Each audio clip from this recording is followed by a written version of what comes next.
Hi everybody, welcome back to Leading Edge. My name is Tim Schneider with Aegis Learning, and this is our series on meetings you need and some you don't.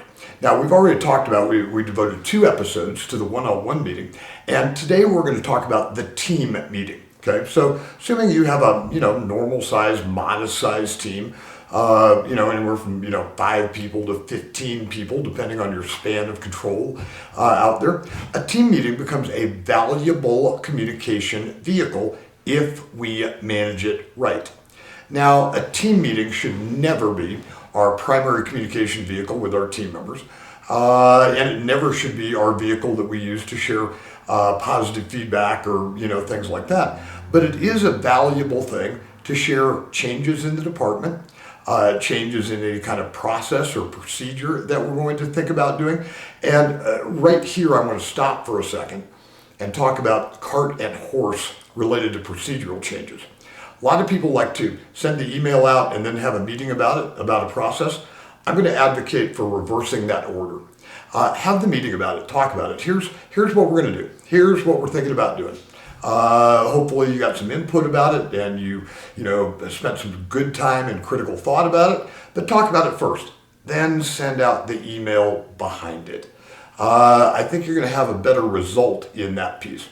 Also in department meetings, you can talk about, big milestones, people's, workplace anniversaries, their birthdays, anything that you've heard coming down from the top that you're able to share about company initiatives and things like that are coming up. Here's the real cool part about a team meeting. And again, I bristle greatly when I hear, oh yeah, we had this, 2-hour staff meeting. Oh my goodness, somebody's talking way too much. These should have a duration of 30 minutes, kind of top end. They should be agendized in terms of, knowing the maybe 3 things that I really want to talk about and I really want to cover during that. And the other thing here that I want us to consider is don't do that model where you go around the room and say, okay, everybody give me an update of what's going on. If you know a couple of those folks have some things going on, call on them. And don't force folks to sit there and go, oh, nothing, another day, another dollar, nothing really new happening. Don't force them into that.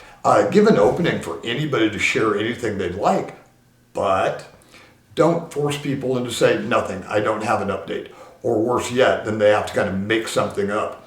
Also limit the amount of time that someone's going to speak to maybe a minute, minute and a half, kind of top end.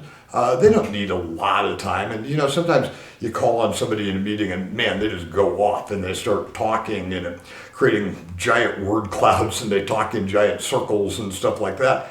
Now, keep them in a minute. You know what? You can say anything you want, just keep it in a minute. And if there's some follow-up, we'll go behind that. So again, a team meeting is a valuable communication tool as long as we manage it well and keep it limited within the scope and the boundaries that we talked about. I hope you all have a great week, and there's going to be another kind of cool meeting we talk about in just a minute, or in our next episode, and I look forward to seeing you then. Have a great week, everybody.